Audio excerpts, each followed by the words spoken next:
ណែម៉ែវាកើតអីហ្នឹង អូយចំក៏ដុំឆែមកែបឆាក្បាលអ្នកណាសក់អ្នកនឹងអើយ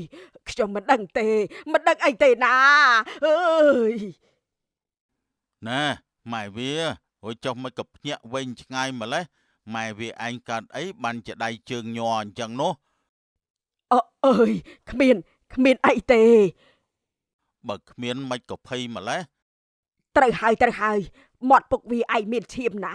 មើលចោះមិនក៏មានឈាមចឹងនោះកុំថាអើយអត់ទេខ្ញុំមិនដឹងរឿងអីទេស្ងប់ចិត្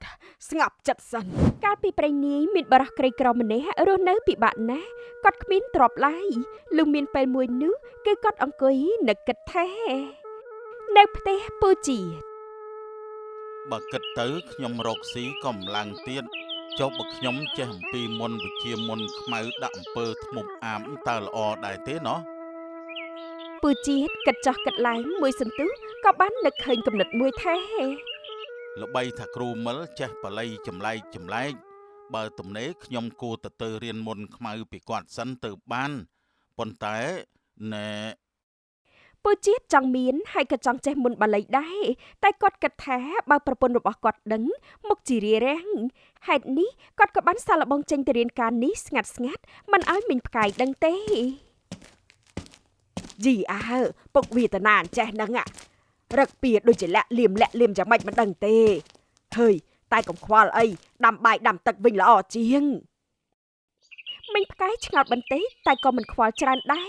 រឬក៏បានទៅដាំបាយចំណែកពូជាតិក៏បានទៅដល់កន្លែងមួយតាមការរំពឹងទុកនៅផ្ទះតាមិល ជំរាបសួរតាមិលតាមកកុំមកកំ pl ែងលេងជាមួយយើងចឹងយើងមិនចូលចិត្តទេ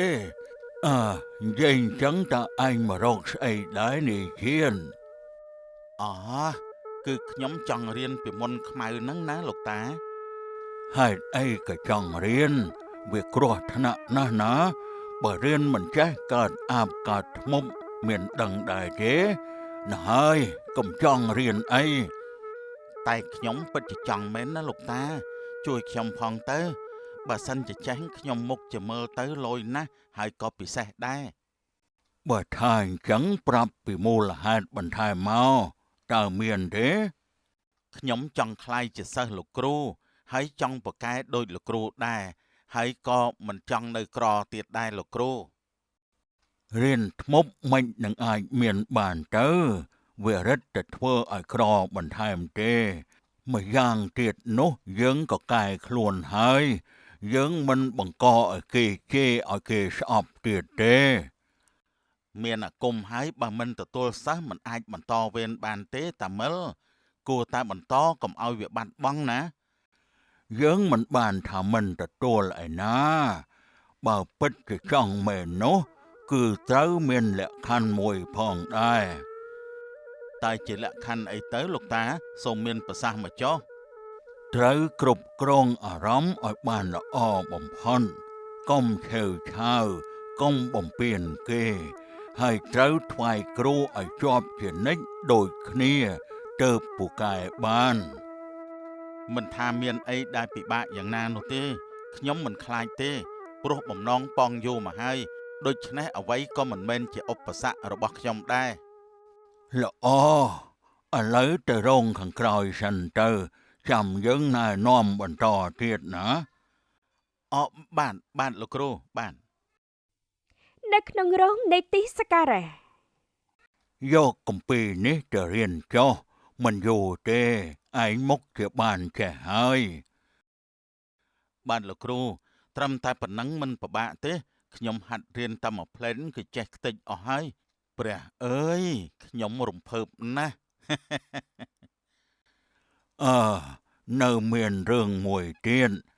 ឯងទៅយកឈាមសាកសពស្រីកមុំណាម្នាក់ដែលបានស្លាប់រួចធ្វើពិធីហើយផឹកឈាមនោះទៅ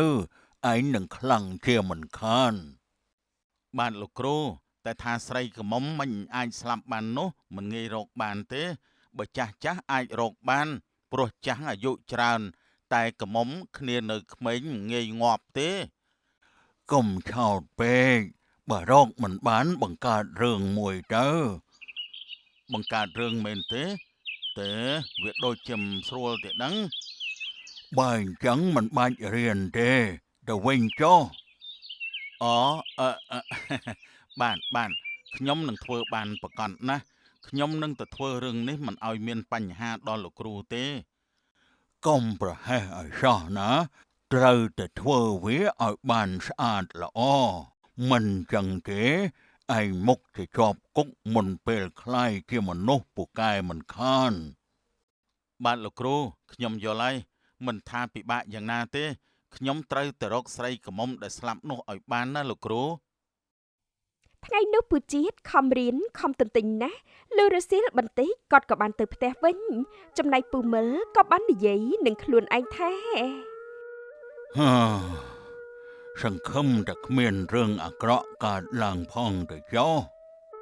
ពូជាតិមិនចាំយូរអូសបន្លាយពេលទេថ្ងៃនោះគាត់ក៏បានដើរវៀងភូមិហើយគាត់ក៏បានឃើញស្រីក្រមុំម្នាក់កំពុងតែចេញដកសំណាបទៀតផងមើលទៅដូចជាគ្មានស្រីកមុំឯណាមកស្លាប់ទេបើបែបនោះយើងធ្វើមិនមានធម្មពលសម្រាប់តាមបំណងនោះដូច្នេះកុំបន្ទោសយើងអីណានាងក្មេងគិតបែបនេះហើយពូជាតិក៏បានតាមពីក្រោយនាងនងរហូតដោយមិនធ្វើឲ្យនាងដឹងខ្លួនឡើយចម្លែកនេះមិនក៏ខ្ញុំមានអារម្មណ៍ថាដូចជាមានអ្នកតាមដានចឹងអីនងគិតច្រើនពេកតែដឹងនាងនងមិនគិតច្រើននាងក៏បានបន្តដំណើរទៅមុខទៀតលឺដល់កន្លែងមួយដែលឆ្ងាយដាច់ពីគេនោះរឿងមួយដែលមិននឹកស្មានដល់ក៏បានកើតឡើងនេះណែមួយដំបងសន្លប់ហើយឃើញថាមានឱកាសល្អនោះពូជាតិក៏បានបង្ហូរយកឈាមនាងនងឬក៏បានគេចចេញបាត់ទៅដោយគ្មានអ្នកណាម្នាក់បានដឹងឡើយនៅផ្ទះពូជាតិពុកវាទៅតែមកពីណាហ្នឹងគឺមកពីចុងភូមិដាក់3 4តយផ្ទះលបងសុងហ្នឹងណាគ្មានអីទេម៉ែវាហើយខ្ញុំក៏មិនបានកើតអីដែរផឹកតែរហូតណោះមិនជួយការងារខ្ញុំសោះណែពុកវាយើងក្រណាស់កុំចំណាយពេលរឿងនឹងពេកអីឃើញថាទាញប្រយោជន៍ពីការផឹកមិនបានមួយចំណុចផងទេណារៀបរាប់ឲ្យហើយកុំឲ្យសួរតន់ផឹកតែរហូតណោះមិនជួយការងារខ្ញុំសោះណែពុកវាយើងក្រណាស់កុំចំណាយពេលរឿងនឹងពេកអីឃើញថាទាញប្រយោជន៍ពីការផឹកមិនបានមួយចំណុចផងទេណាយេឥឡូវនេះបានត្រឹសស្ដីផងណោះវាមិនស្អីទេមើលគេមើលឯងផងគេផឹករាប់អានគ្នាតែកកោកនឹងគេមានសាច់ញាតិកើតពីការផឹកច្រើនណាស់រាប់គ្នាកើតចេញពីវងលបែងវងស្រាល្អដែរមែនទេมันអាចទេតែបើផឹកពិភាក្សាបែបការងារនោះទៅហៅថាល្អសូរ៉ាកំដរពិភាក្សាការសំខាន់យូរម្ដងបាត់មុខតប្រមាណយាមសោះម៉ែវាឯងប្រកែត្រឹសស្ដីណាស់ខ្ញុំសុំឲ្យមេដៃមួយបានហើយខ្ញុំទៅរងនឹងក្រោយហើយនិយាយហើយពូជាតិក៏បានដើរចាក់ចេញទៅចំណែកមីងផ្កាយវិញនោះក៏កើតចម្ងល់ភ្លាមតែម្ដងអើយតើពុកវាកាន់ស្អីហ្នឹងពុកវាដូចជាចម្លែកណាស់ហើយចាំបាច់អីទៅរងនោះទៅមីងផ្កាយថានឹងទៅមើលប្តីតែភ្លាមនោះក្លិនអ្វីក៏មិនដឹងហោះកាត់ខៀនវិញ្ញាណរបស់គាត់ហើយគាត់ហាក់ដូចជាឈ្ងៀមឆ្ងិតតែម្ដងអើយក្លិនស្អីហ្នឹងបាយអើយបាយខ្ញុំខ្លោចអស់ហើយអូយព្រះអើយរវល់តែនិយាយភ្លេចឆឹងតែម្ដងនេះបន្ទាប់ពីពេលនោះមីងផ្កាយក៏មិនចាប់អារម្មណ៍រឿងគាត់សង្ស័យប្តីមុននោះទៀតដែរចំណែកពូជាតិវិញនោះហាក់មានអារម្មណ៍ថាខ្លួនមានធម្មពលផងដែរមានអារម្មណ៍តែខ្លួនឯងខ្លាំងណាស់ឈប់សិនបើយើងអាចយកឈាមសពអ្នកស្លាប់កាន់តែច្រើនមិនកាន់តែពូកែហើយទេអីកាត់ហើយគាត់ក៏បានរៀបចំចេញទៅក្រៅបាត់ឆឹងលឺល្ងាចបន្តិចគាត់ក៏បានវិលមកវិញជាមួយនឹងរបស់ខ្លះទៀតផងពុកវាមកពីណាហ្នឹងខ្ញុំនៅម្នាក់ឯងខ្លាចណាស់មិនឃើញទេអីមេឃជប់ណាស់ហើយណាឆ្កែក៏វាចាប់ផ្ដើមលូទៀតម៉ែវាគឺខ្ញុំមកពីចុងភូមិហ្នឹងណា រួចចុះម៉ែវាឯងភ័យអីទាំងថ្ងៃអាសៀលជ្រៀលជ្រេហ្នឹងណាមេឃនេះមិនទាន់យប់ឯណា ពុកវាឯងទៅក្រៅមិនដឹងទេណែក្នុងភូមិមានមនុស្សស្លាប់សាហាវណាស់អ្នកណាដែលថាមិនភ័យនោះ តើស្លាប់បែបណាទៅវិញបានជាមើលទៅទំនងជាភ័យអីម្លេះនោះ គឺក្មួយសុចកានឹងណាស្លាប់បាត់ហើយថែមទាំងសភាពគួរឲ្យខ្លាចថែមទៀតផង សុចកាមែនទេហើយវាយ៉ាងម៉េចកុំអុសកាឡាពេកមើលនិយាយមកថានាងស្លាប់ដោយរបៀបណាហើយសន្តិសុខមានបានស៊ើបដែរទេ អើយពុកវាដូចជារឿងភ័យម្លេះហ្នឹងអា គឺគ្មានអីទេម៉ែវាឯងនិយាយមក គឺក្មួយសុចកាទៅកាប់អស់ក្នុងព្រៃហើយក៏ត្រូវស្លាប់មានសភាពដូចជាគេសម្លាប់ខ្វេះគ្រឿងក្នុងទៀតហើយខ្សោះឈាមអស់រលីងតែម្ដង មិនដល់ថ្នាក់នឹងទេដឹងវាមិនអាចទេម៉ែវា គ្មានដានជើងសត្វទេមានតែដានជើងមនុស្សបើមិនប្រមាត់ប្រម៉ង់ក៏ជាមនុស្សវះយកបេះដូងនឹងប្រហូរឈាមដែរ ថាម៉េចមានសត្វសាហាវមកខំទេដឹងម៉ែវា ពុកវានិយាយថាម៉េចហ្នឹងអាតើពុកវាបានដឹងអ្វីមែនទេ គ្មានអីទេខ្ញុំទៅរងក្រោយសិនហើយ ពូជាតិបានដើរហួសទៅមីងផ្កាយពលម្នាក់ឯងសាជាថ្មីថែអើយតើពុកវាកើតអីមិនក៏ចម្លែកទៀតហើយរួចចោះក្នុងរោងនោះតើវាបែបណាទៅមិនក៏ចូលមិនឈប់អញ្ចឹងហើយតាមដានសិនទៅបានម្ដងនេះមិនអាក់ខានទេមីងផ្កាយបានលុបលួចចូលទៅក្នុងរោងរបស់ពូជាតិព្រមទាំងពួនលុបមើលផងដែរ សូមរំលឹកគុណព្រះគ្រូពេលនេះកូនចៅបានយកឈាមមកថ្វាយព្រះគ្រូហើយសូមព្រះគ្រូទទួលយកចុះសូមជួយឃុំក្រងការពារកូនចៅឲ្យមានសេចក្តីសុខផង អើយព្រះអើយនេះខ្ញុំមិនដែរដឹងសោះពុកវារៀបសការៈស្អីហ្នឹងកុំប្រាប់ថាពុកវាអើយពុកវាជា កូនចៅសុំសម្បកហើយណាកូនចៅសុំផឹកឈាមនិងឆៃសាច់ស្រស់នេះហើយអូមភាំងភាំងភាំង មិនមែនតែឈាមទេសាច់ប្រឡាស់ដោយឈាមស្រស់នោះក៏ពូជាតិហូបដែរចុះមីងផ្កាយឃើញបែបនេះហើយតើគាត់អាចចូលទៅសួរនាំប្តីដែរទេអើយកាត់បែបណាទៅហើយពុកវាផឹកឈាមឆៃសាច់ឆៅគួរឲ្យខ្លាចណាស់ឬមួយក៏ពុកវាជាប្រមាត់ប្រម៉ង់ទៅអើយអត់ទេឬក៏ជាធ្មប់ទេដឹងហើយចប់មកថ្ងៃណាមួយនោះពុកវាឆៃខ្ញុំទាំងរស់កាត់បែបណាទៅ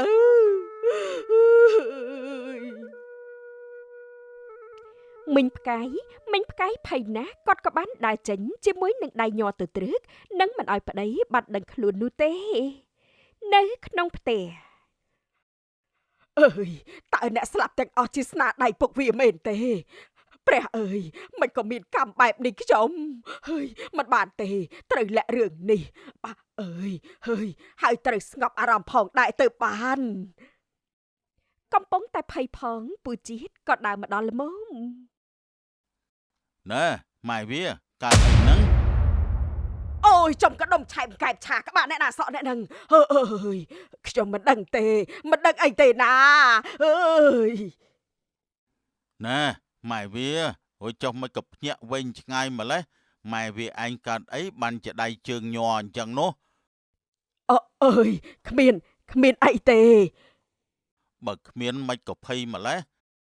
ត្រូវហើយមាត់ពុកវាឯងមានឈាមណាមើលចោះមិនក៏មានឈាមចឹងនោះកុំថាអើយអត់ទេខ្ញុំមិនដឹងរឿងអីទេស្ងប់ចិត្តសិន គ្មានអីទេកុំបារម្ភពេកណាខ្ញុំមិនបានកើតអីឯណាដឹងទេមុននេះខ្ញុំធ្វើមន់ទៅឈាមវាខ្ទាតប្រឡាក់នឹងណា គឺអញ្ចឹងសោះបើអញ្ចឹងខ្ញុំទៅធ្វើម្ហូបសិនហើយពុកវាចាំសិនណាឆ្អិនបាយម្ហូបឥឡូវហើយ នឹងហើយម៉ែវា វេលារាត្រីកាន់តែជ្រៅឆ្កែក៏កាន់តែលូ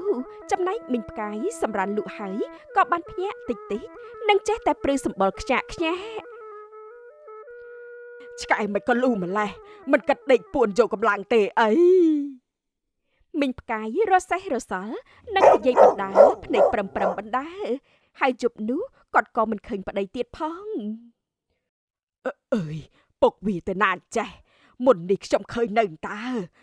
យប់គួរឲ្យខ្លាចណាស់ហើយទៅណាចេះមីងផ្កាយបានក្រោកពីដំណេកឬក៏បានដើរមកសម្រាប់ផ្ទះបន្តិចហើយគាត់ក៏បានឮសំឡេងមួយជួយផងបងប្អូនអើយជួយផង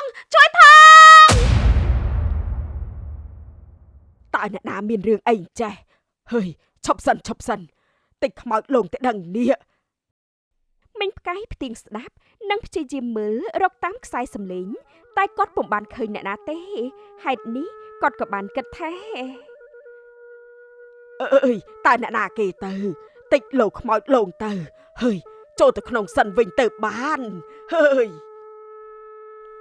ហេតុថាព្រឺសម្បុរមិនឈប់ខ្លាចក៏ខ្លាចមីងផ្កាយក៏បានចូលទៅក្នុងផ្ទះនិងគ្រប់ភួយយ៉ាងចាស់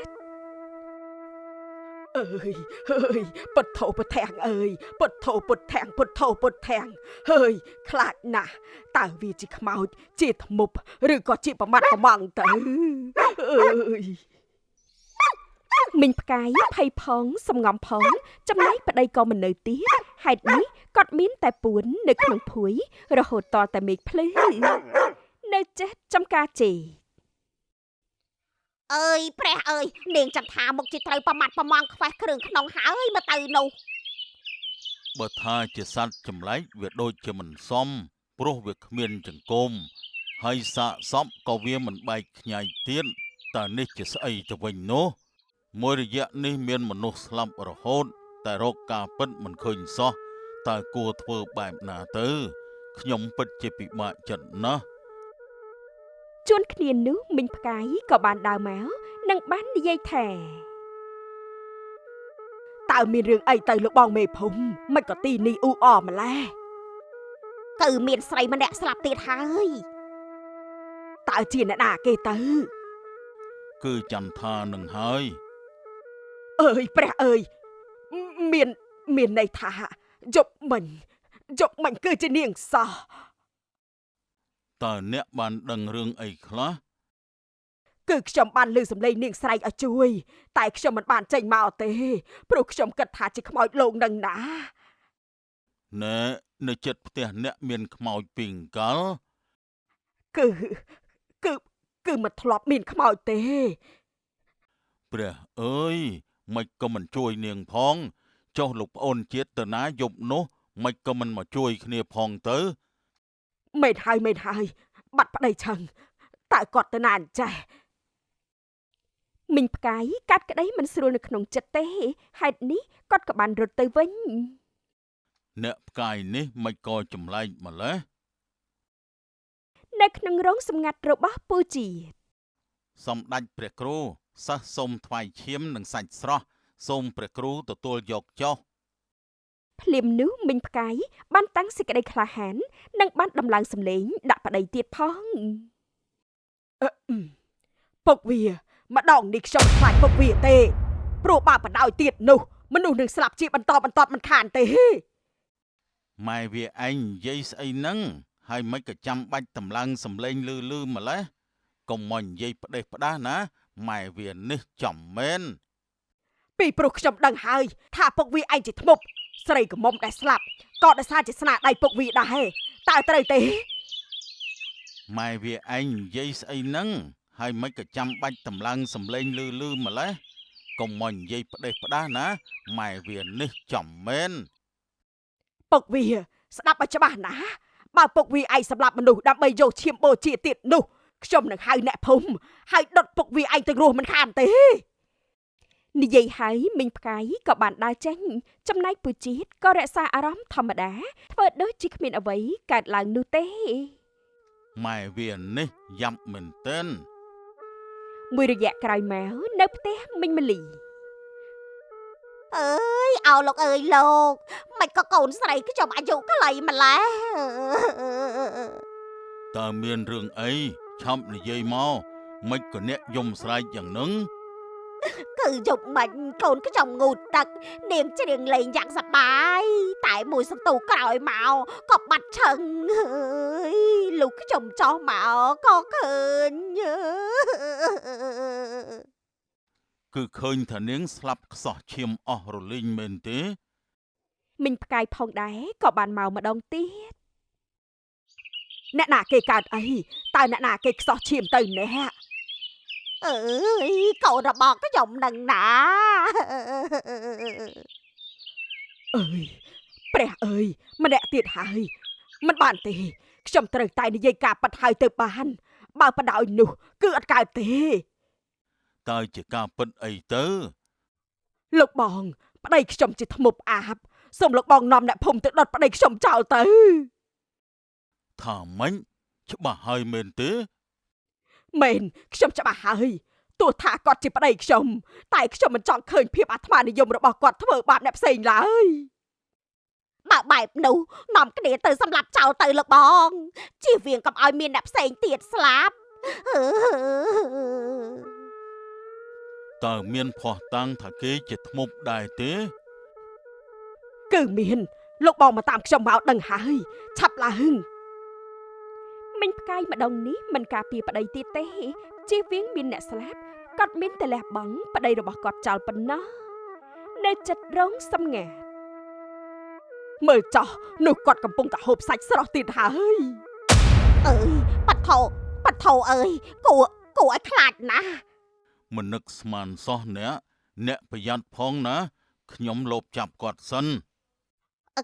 គឺជួយគ្នាទៅបាន គ្រានោះពួកគេក៏បានព្រួតគ្នាចាប់ពូជាតិជាប់រួចចងចំណងយ៉ាងណែនជាមួយនឹងមេឃឈើត្រៀមដុតព័ទ្ធជុំវិញផងដែរ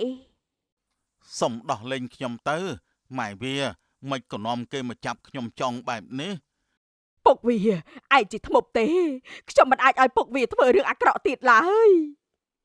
ជៀសវាងមានអ្នកស្លាប់ទៀតខ្ញុំត្រូវតែធ្វើបែបនេះ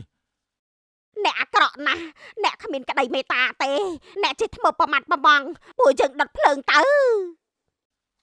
កុំអីខ្ញុំអត់បានសម្លាប់មនុស្សទេយល់ច្រឡំហើយ គ្រានោះយុត្រាក៏បានដើរមក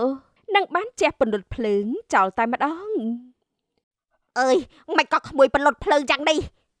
គាត់មិនមែនជាធ្មប់ទេពូមីងយល់ច្រឡំហើយ តែមីងឃើញប្តីមីងផឹកឈាមច្បាស់ណាស់ គាត់គ្រាន់តែចាញ់បោកគេនិងទទួលថ្មបាក់តែប៉ុណ្ណោះបើអញ្ចឹងតើអ្នកណាជាបិសាចឲ្យពិតប្រកបទៅគឺតាមិលពេលនេះគាត់កំពុងតែចាប់អូនណងទៅបាត់ហើយសូមមកតាមខ្ញុំមក យុត្រាបាននាំអ្នកភូមិទាំងអស់ទៅផ្ទះរបស់តាមិលហើយពួកគេក៏បានឃើញតាមិលរៀបនឹងសម្រាប់នាងនងទៅហើយ នាងជាក្មេងដែលពិសេសជាងគេនាងគួរតែងាប់យូរហើយតែនាងមិនងាប់សោះ លោកតាមិនគួរណាស់សម្រាប់អ្នកភូមិឡើយលោកតាមិនគួរណាស់សម្រាប់អ្នកភូមិហើយទម្លាក់កំហុសលើពូជាតិទេ អ្នកណាគេឲ្យវាល្ងងធ្វើអីនោះសំមុខវាហើយ តាមពិតពុកវាមិនបានសម្លាប់មនុស្សទេ តើកន្លងមកខ្ញុំគ្មានធម្មពលអីទេមែនទេចុះការដែលខ្ញុំផឹកឈាមនោះតើវាយ៉ាងម៉េចទៅវិញអូហូមកជុំគ្នាតែម្ដងហើយណោះបានយើងប្រាប់ឯងតាមពិតទៅចុះឯងស៊ីនោះគឺគ្មានបានផលអីទេព្រះអើយអាតាកចាស់នេះអាក្រក់មែនទែនបានជាមកជុំគ្នាដឹងរឿងយើងអស់ទៅហើយចូលងាប់ទាំងអស់គ្នាតែម្ដងទៅកុំសង្ឃឹមអី បងចត្រេប្រយ័ត្នផងណាតាមិលបានសូត្រមន្តខ្មៅចេញមកតែយុត្រាក៏បានឆ្លៀតពេលវាយបកវិញភ្លាមមួយរំពេច កុំថាក្មេងធ្វើបាបចាស់អីណានេះណែ តាមិលក៏បានដួលទៅលើដី ក្មេងឯងគ្រាន់បើមែនបានបើគេដឹងរឿងនឹងចាញ់បែបនេះទៅហើយយើងជួយចាប់តាមិលទៅដាក់ទោសភ្លាមទៅបងប្អូនអត់ទេយើងមិនចង់ជាប់គុកមានទោសទេ ត តាមិលភ្លាមនោះក៏បានសូត្រមន្តខ្មៅធ្វើឲ្យភ្លើងឆេះខ្លួនឯងរលីក្នុងគ្រានោះទៅពុកវាឃើញទេនៅមិននៅតែរៀនស្អីក៏មិនដឹងមិនចំណេញហើយក៏បិះតែងាប់ខ្លួនទៀត ខ្ញុំសុំទោសខ្ញុំដឹងខុសហើយអស់អីហើយអូន ចាប់បងអរគុណបងនឹងពុំមិញណា